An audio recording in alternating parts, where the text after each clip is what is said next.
Get started with the budget hearing for the Greater Syracuse Property Development Corporation, better known as the Land Bank.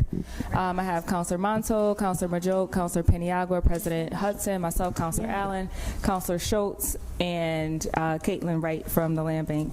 So this is kind of like deja vu because you were literally just here. So I'm assuming we're going to hear some of the same information, but however you want to go through with your presentation, and then we can just open it up for questions. Sure. We did, like you said, just recently share an awful lot of this with you, so I don't want to repeat much of what we said earlier this week. I have in front of you a budget projection for the next 4 years. Our board just adopted a revised budget back in December, but actually we ended up closing out 2022 in a little bit better shape than I had anticipated, so made some adjustments, and then that kind of cascades through the rest of this financial model out at 4 years into the future. So based on where we actually ended 22, this projects where we will be over the next 4 years. And on page 3, you kind of get to the real conclusion of this story is how much do we have left in our fund balance at the end of each year. And you'll see here net income is negative all 4 of these years. Without financial support from the city and the county, we run a deficit. Like I explained earlier this week, right now we have enough cash in our bank account to cover 9 months of operating expenses. If we had no other income coming in, that's when we would run out of cash. We do have income coming in from the sale of property, and as we use grant money, generally speaking, grant dollars come in, the income and the corresponding expense is booked simultaneously, so we have income and expense for, say, a demolition. And the little bit of admin fee that we get to charge for having completed that task comes in as income that's not offset by expense. So for each demolition, if we're earning 10% admin, it might be a $27,000 job, so there's $27,000 income and expense, and then $2,700 income that's just net income for us. So admin fees like that and sale of property are our 2 primary sources of income, and grant funds that we get from the city and the county that we can use for more flexible things help us to cover our annual operating costs. So the state, like I mentioned earlier this week, they are interested in funding short-term deliverables, X number of demos, X number of building stabilizations, environmental reviews, and that kind of nets out to almost zero that year. With the money that we get from the city, we're able to fund property maintenance, and we would have to pay for that no matter what. Even if the city wasn't giving us a grant this year, we still have to keep the lawns mowed, we still have to pick up trash and debris, board the houses. So the fact that the city has been willing to grant us funds for that purpose has allowed us to break even for the past 2 years. Because without that money, you can see we'd be running a pretty big deficit. For 2023, it's showing a deficit of about $340,000, and that's because this always gets a little bit screwy because your fiscal year is 6 months off from ours. So the year that just is ending, the city granted us $750,000 for property maintenance. So we booked half of that as income in 22, and the other half as income in 23 because of the 6-month overlap. So the deficit looks smaller for 23 because it's offset by $375,000 of income from the city. You can see that on page 1. This projection is assuming that we don't get any more financial support from the city, just to paint a picture of what would it look like if this grant money was not coming in. And the result would be that we would run out of cash in 2026. So we do want to keep this a financially sustainable model and continue to provide these services. And so we do ask for the city and the county both to continue to support the work that we do and fund some of these things that the state and the feds just won't fund. For your property sales, are they, I know you guys had kind of stalled for a moment during COVID. So what's the percentage now have you guys increased to? Increase the number of listings, or? Yeah, because I know before you weren't getting a lot because MBD had stalled the process. So has that picked back up? No, not at all. Okay. I have I can pull the report that we brought earlier this week showing the number of acquisitions. There was hardly any acquisitions in 2020. It increased to about 100 in 2021, and it was steady about 100 in 2022.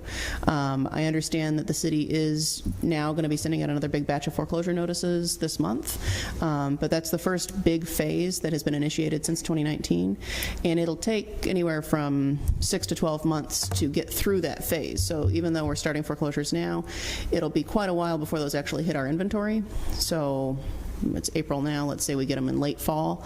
And then once they do come in, it takes us a few months to clean out trash and debris, deal with occupants if there are occupants in the property. So I'm thinking that that should result in a wave of many more new acquisitions coming in early '24. So let's say we get them, ready to list at that point.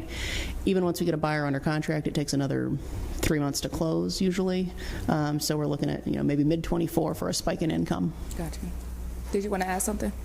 Yeah, so I guess just kind of to Caitlin's point, we're getting ready to start the next phase. From digging into all of the numbers of what we did in phase 18, we ultimately ended of about 920 properties. More than half of those ended up redeeming in phase 18 prior to having the expanded tax trust. Oh. I fully expect, so the phase 17, those were the numbers. Phase 18, we're looking at almost exactly the same number, about 926 overall. With the expanded tax trust, I very much expect that those numbers are going to be higher, which is a good thing, right? Like that's the point of we want people to be paying their taxes. So I think what we're seeing now, kind of 10, 11 years into the land bank, is working. So it's kind of, I think all of us need to think strategically about what is kind of 2.0. There's always going to be a very important role that the land bank has been playing and will continue to play. But we collectively are just property sales alone are not going to be the thing that saves it. So, but the resources the services that are provided are very invaluable and needed, and will continue to be no matter kind of what the sales look like. Yeah, even when we had 300 or 400 properties a year coming into the land bank, property sales alone was never enough to support the work that we do.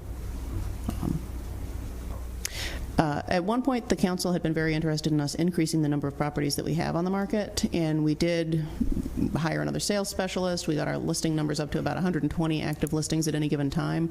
But since we have had less coming into the inventory, we're down around 50 active listings at any given time right now. And that's about as much as we can pull together from what we currently have. On Monday? What day was I here? On Monday, we were looking at a table of everything that's currently in our inventory, and there are very few that are rehab candidates that just haven't been listed yet. So, Kate, what's the percentage of demolition? So, assume that you acquire all these properties. Mm-hmm. What's the percentage of demolition that candidates? Well, up until now, about 30% of all the residential structures that come into the land bank have turned out to be demolition candidates. I keep hoping that that number will significantly decrease. We were catching up on a backlog of properties that were sometimes 10, 20 years delinquent. And so if they've been sitting there for a very long time, they're more likely to be a demo candidate. A property can be seized after it's only 2.5 years delinquent. So as the city gets all caught up and we're getting properties that have been delinquent for a shorter period of time, hopefully that means they've also been vacant for a shorter period of time, and more of them would be rehab candidates. We haven't gotten to the point where we can really see that play out yet, but I would assume that number should go down. Did you mention on Monday that the land bank doesn't always have money for demolition? Did you say that? Yes, we currently are between funding sources. We have an application into New York State, and I'm hoping that we'll hear from them very soon. If that comes through, then that would provide about $1.25 million for demos over the next 12 to 18 months. And when you speak of the deficit that you presented here under the is it net income? Yeah. What really drive the deficit? Is it the demolition that really? Generally not, because we're almost only using grant funds for demolitions. So those are funds from New York State and sometimes from the city that are restricted for that specific purpose. So we don't book that income unless it's going right out the door as an eligible expense. The real deficit driver is property maintenance of the properties that are in our inventory, because we have to pay for that no matter what, whether we have grant funds to cover it or not. Nevertheless, I think it's a really worthwhile investment because it's that kind of work that is enabling us to come up with these clusters for new construction. On Tuesday, we were just out doing a pre-bid meeting on West Kennedy Street. There's 10 building sites that we've put together for Onondaga County. They are seeking contractors right now to build 5 single-family homes that'll be sold to owner-occupants, and then they'll be putting out to bid another 5 sites where they want someone to build 2-family homes that'll be operated as affordable rentals. And so that's kind of like what we had over there on Woodland and Baker and Garfield, where it takes us probably 5 years to pick up all the missing pieces and do the resubs and get these clusters together. There are carrying costs that come with that, but in the end, that's what makes it possible for us to put new housing into these neighborhoods. And I think, I don't know if you mentioned it because I was out of the, but Counselor, if we did seize we didn't have the land bank, the city would have to take care of that vacant property. And at probably a way bigger cost than the land bank is too. So that's an excellent point. While we hold it, it is driving our deficit. But if it had not come to the land bank at all, these are properties that are abandoned. The owners have walked away from. They're not paying the taxes. They're certainly not mowing the lawn. So if it hadn't come to us, then codes would be citing them. They would then send somebody out to mow the lawn, and they would bill the property owner. But if they're not paying their taxes, they're probably not going to pay that bill either. And the city would be spending a lot of money on lawn mowing and trash and debris removal on these properties. Until they burn down. So how do we compromise, Deputy Mayor? How do we compromise on that and work together to make sure that, because 300,000 deficit, if I'm reading it correctly, is a lot, right? That's what you had in this year going in, right? That's what we're projecting for 2023 right. if we That's don't a get it. lot. If we don't get any additional funding from the city. But if we're funded at the level that's proposed here in the mayor's budget, then we would break even for the year. So the 750 inside the budget, does that just go just for demos? It's property maintenance, not for demos. So no demos at all out of that 750? No, because we get funding from New York State and other sources that's specific for demolitions. So and you have an ask out for 1.5 for demos? We put in a $2 million application with the understanding that 1.25 would be for demos and 750 would be for stabilization. And that would basically continue what we've been doing for the past couple of years with the city's ARPA money. We've completely spent that down, so now this would allow us to continue on that work. And 1.25 takes down where you have about 30,000 apiece? They're around 27,000, 30,000 apiece, yeah. That's a bid too situation too. So and we are looking to fill this deficit through general fund, Deputy Mayor? Is that what the money? Where are we filling the gap? We're not filling the gap. So in this budget here in front of you, the mayor has proposed $750,000 for the land bank, and that's the same amount that you guys gave us last year. Last year, our contract said that it was all to be used for property maintenance, and so that's what enabled us to break even in 2022. If that contract ends up looking the same this coming year and the number stays the same and you don't cut us, then we'll probably break even in 2023 as well. When will you hear from the grants that we're hearing so much? We submitted that on March 13th, so hopefully any day now. The state has been slower than I would have liked. Caitlin, why don't you run through what the grants we apply for and the land bank applies for too, because I think it's very admirable that with the small staff and everything that you are able to garner all these grants. Yeah, we're really thrilled that this is the first year New York State has included money for land banks in their general budget. We used to be getting money from the State Attorney General's office. They had all the settlements from financial mismanagement of banks. That money has all been spent, and with it gone, we were able to lobby the state to put some money in their budget. In this fiscal year that just ended for the state, because I guess we're now beyond the deadline, they had $50 million in there for land banks. For whatever reason, HCR is just now getting that money out the door. The budget that hopefully the state will soon adopt, I anticipate will have some money for land banks in there. The governor did not include any additional money for land banks in her proposed budget because they still haven't distributed the money from last year. But the Senate and the Assembly have both added funding for land banks into their one-house resolutions. So 2 out of 3, I'm hoping that our chances are that some money will stay in there. And then go ahead. Just the other thing we're waiting to hear from the state is that you approved an application to the Department of Criminal Justice Services. I think it was $1 million, little over $1 million of that was demos specifically in hotspot areas, which we can also. We're just waiting to hear back from them. They have acknowledged they got it, and hopefully they will see the merit of demolitions being a huge crime prevention element. So it was a little, I think it was 1.2. It was a $2 million ask. And that was from the state, you said? Department of Criminal Justice. We do SEPTED crime prevention through environmental design. And so we were invited by the commissioner to submit an application that included multiple things, some cameras, but a big ask was demolition. Adding some shrubbery and trees around, right? Is that same grant?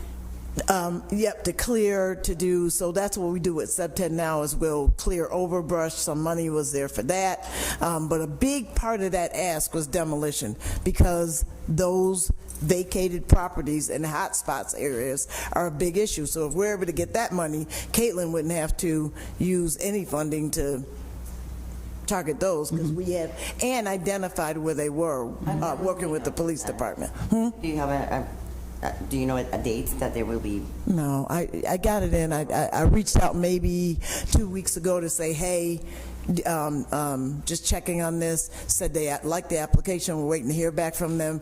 And then a little birdie friend told me that the commissioner said, yes, we're going to see what we can do for Syracuse. But I don't know what that means until I see what they're going to do. Right.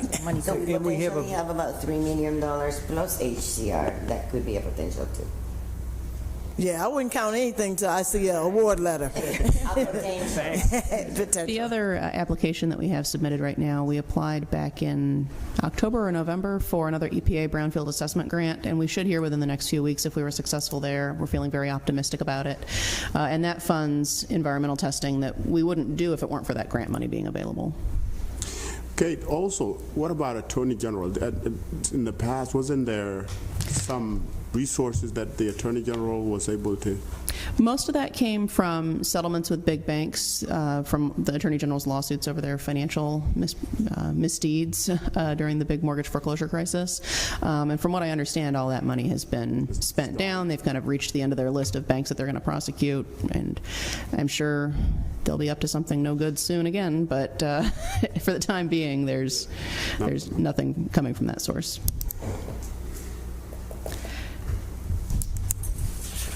And just a simple question. You are a team of how many? I know Luke is here. We have 8 full-time staff. 8? Mm-hmm. Okay. And just about 900 properties on our inventory right now. So with those 8 folks, we acquired about 123 properties last year and sold 103 or so. We've sold just over 1,200 properties so far since the land bank was first created, and those are generating about $2 million a year in on-time property taxes. And then, like Michelle was saying earlier, just the fact that we're here willing to take these foreclosures has made you a much better collector of overdue taxes. You're able to make a real threat to folks, and they come in and pay. And we have estimated that the city's collected just over $20 million in delinquent taxes over the past 10 years that are above the historical levels that predate the land bank. Plus, not to mention, thank you, Finance, and Tim, not Tim, but it was Finance, for actually changing the structure. Yes. Tax trust and the down payment, so that helped a lot, too, to push people to come in and pay their delinquent taxes. I think that's going to be a huge way to help people stay in their homes. That you're looking to wait, the responses from, do they have any percents for administrative or Yes. Yeah, I think it's 10% or 5 or 10% on the HCR grant and 5% on the EPA grant. Not much, but something. Yeah. I mean, I know 750 sounds like a lot for property maintenance, but at one time the city was granting the land bank $1.5 million a year. And this is just really enough to help us break even and keep operating. I don't feel like we should be asking you for any more than that because we don't need to do better than breaking even. We're a nonprofit. But $750,000 investment goes a long way towards helping us line up all the sites that are necessary for Resurgent Neighborhood Initiative and other new construction projects. And it's just really exciting to finally see now, 10 years in, how many of those sites are coming together. And we wouldn't have been able to do that if we hadn't proactively put all these properties into the land bank. No, Kate, we appreciate, especially me, I appreciate what the land bank is doing. It goes without saying. Thank you. The land banks appreciate what you're doing, Councilman. And by spending more money on property maintenance, there's 26 land banks across the state, and very few of them have taken on such an aggressive land banking strategy. In most of these other communities, they would wait, apply for an Attorney General grant, say, okay, now we see that we have money to renovate 5 houses, so we'll wait until the next county auction, and then we'll take 5 houses out of the auction list that fall, so it's going to take us 6 months to get title, and then next year we'll rehab those houses.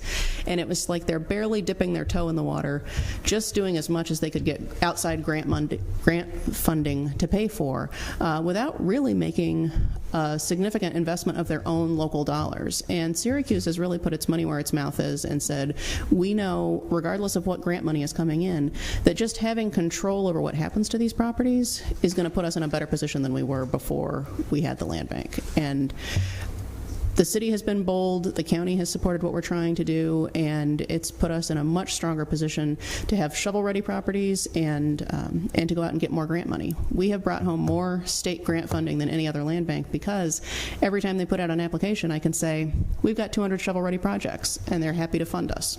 I think you've been cautious about making sure that it just doesn't just look like someone coming in and ripping down houses all over the place too. Like, it's about stabilizing the blocks, block by block. I think you've done a good job at that. Actually, a lot of those properties come from neighborhood complaints, too. People call and say, what's going to happen? I mean, that one on Barrett Street the other day was, it's significant. You can make a definite improvement in the neighborhood. And the reputation is, Councilor Caldwell and I can talk about the Citizens Advisory Board, right? They miss us there, Rashida. But it's come a long way where the public knowledge of what you actually do has people have gotten smarter about that, knowing that it's not just signs slapped on a vacant property. I think they're understanding it better. So. I'm glad to hear you say that. I think we still have a long way to go when it comes to outreach and education and making sure that average neighborhood residents understand what the land bank is doing. It's not easy and it's not cheap to outreach like that. We kind of clear-cut significant chunks of properties on Midland a few years ago, and people are still asking, what's going to happen here? What's going to fill in the gap? Well, we've known for a couple of years that the plan is for Housing Visions to come and build 5 two-family homes in each of those clusters, but most people don't know that. Maybe we need to be putting up project signs saying coming soon. Yeah, I think it's a balancing act, right? So, technically that application, they're still waiting on a funding approval from New York State. So I think we want to be really cautious about setting expectations of, yes, this is our plan, but also it's not guaranteed yet. So I think the one thing I did want to say, Caitlin's being very modest. The Syracuse Land Bank is widely regarded as it's the very best in New York State and in the country within the circles of kind of doing this work.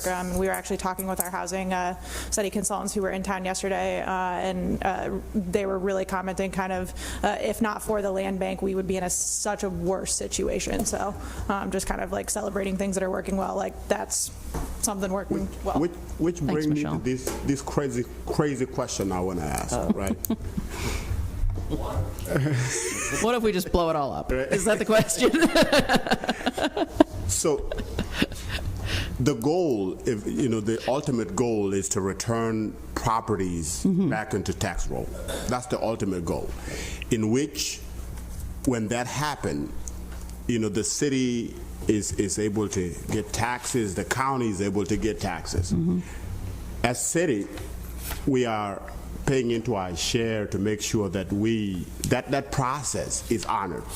Have we had a conversation with the county to be able to also, because at the end of the day, it's not just the city benefiting from this. The county is also benefiting from this. What is the discussion around that? What's the question? Yeah, what's the question? Are they paying their fair share? What's their share? What's the county share to the land bank? Yeah.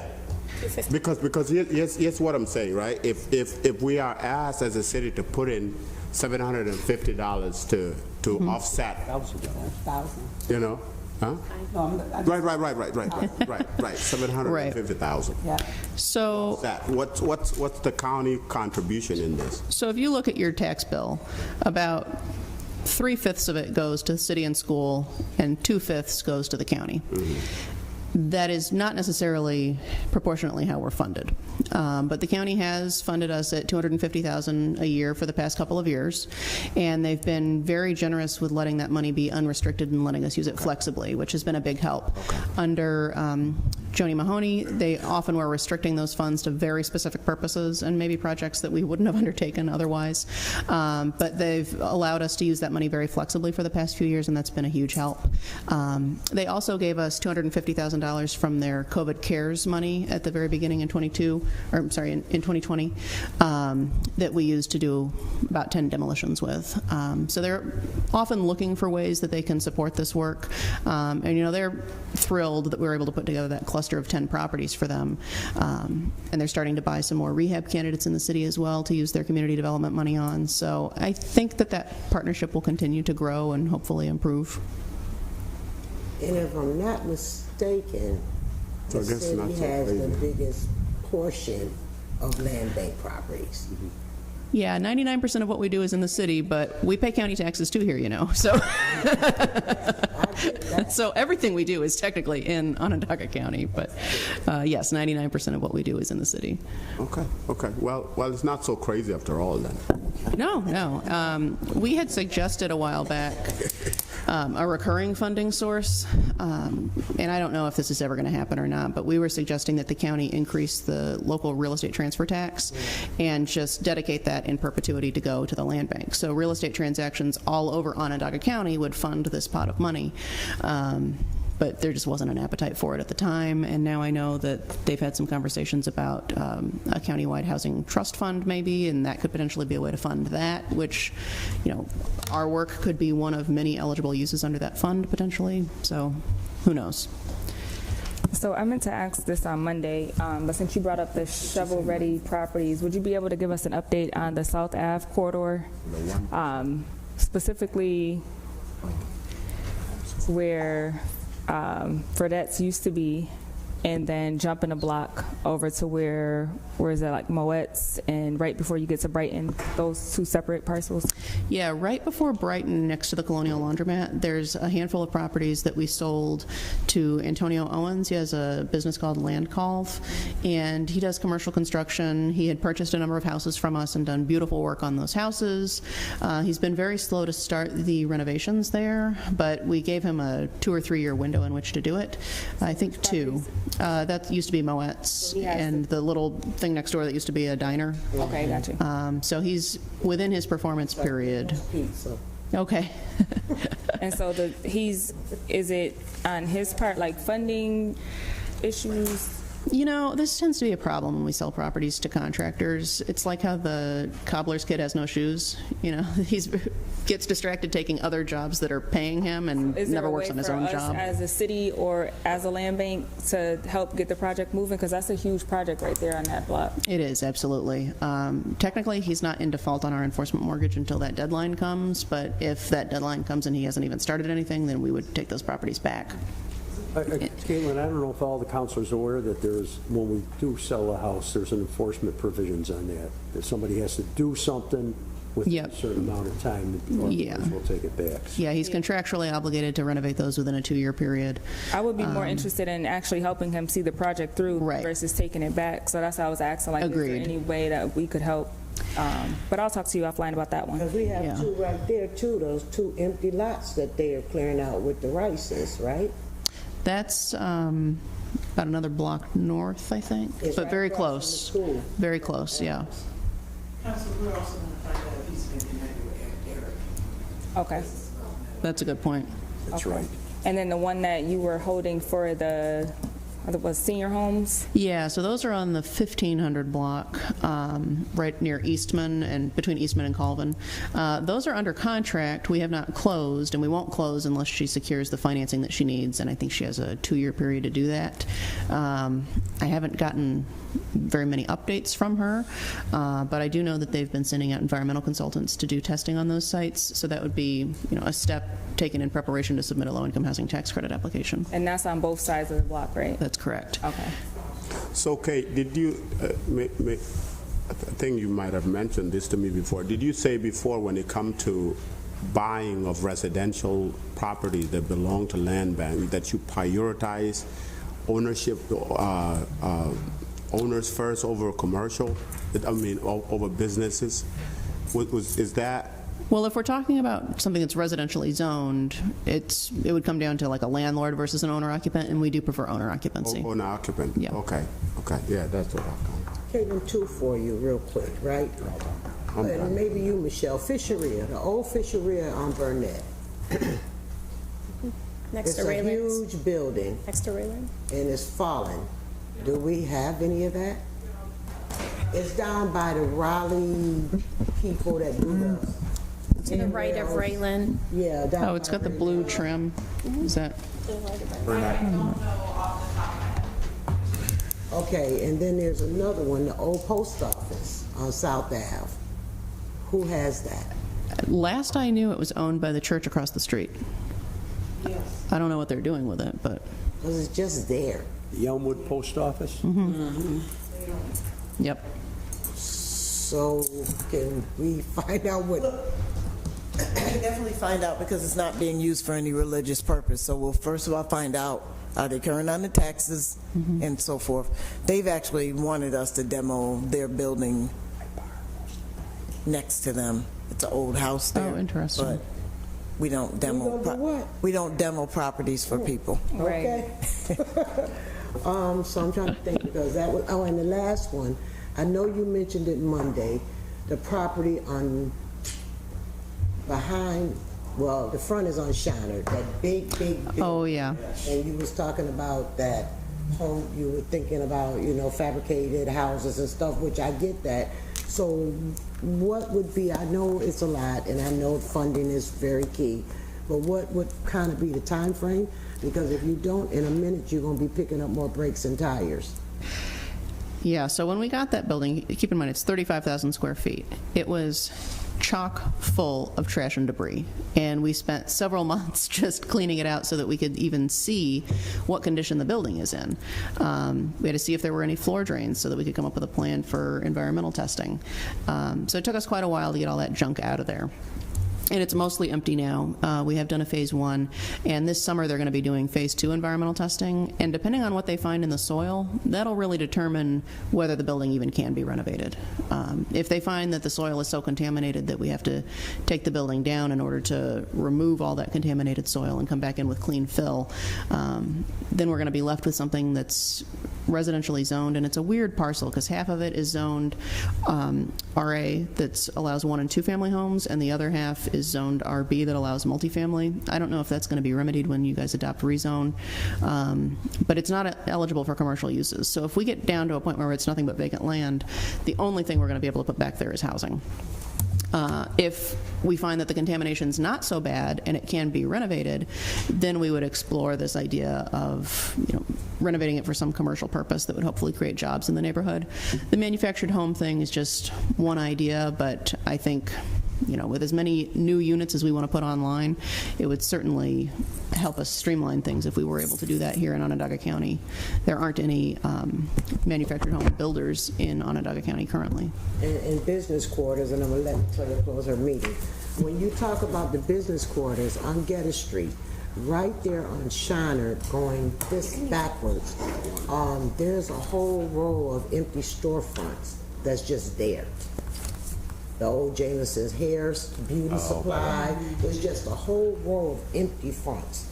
So what are we doing? They're facing Geddes or they're facing Facing Geddes. Okay. Eric's got a plan. Yeah, I do know that that's something that Eric has been working really closely with. So that property owner is still involved. Those properties are tax current, but Geddes Street just as a whole is something that we're prioritizing through kind of state funds for Main Street corridor kind of program. So It's got to be more than one. it's a huge priority focus for us. So again, it's a little bit West Onondaga is a different scale of challenge than what we're working with over there, but we're looking at it closely. And we had some limited success, you know, for years that gas station where the 700 deli is, for years that gas station was just... Right. There was at least two or three different brownfields over there that we've successfully been able to get. But it's like, you know, Geddes Street has all sorts of Sam, yeah, well, Sam Deb. No, that ain't Sam Deb. Okay, I'm giving it to. I meant to mention earlier, too, the Restore New York application that the city just put in for the west side that includes so much focus on Geddes. They also included some funding in there for demolitions of some of our properties on Geddes and Grand. So knock on wood. When do you guys hear about that? We don't know. Okay. Yeah. Okay. All right, well, if there's no further questions or comments, Rashida got we'll one. conclude Thank the you. meeting. Thank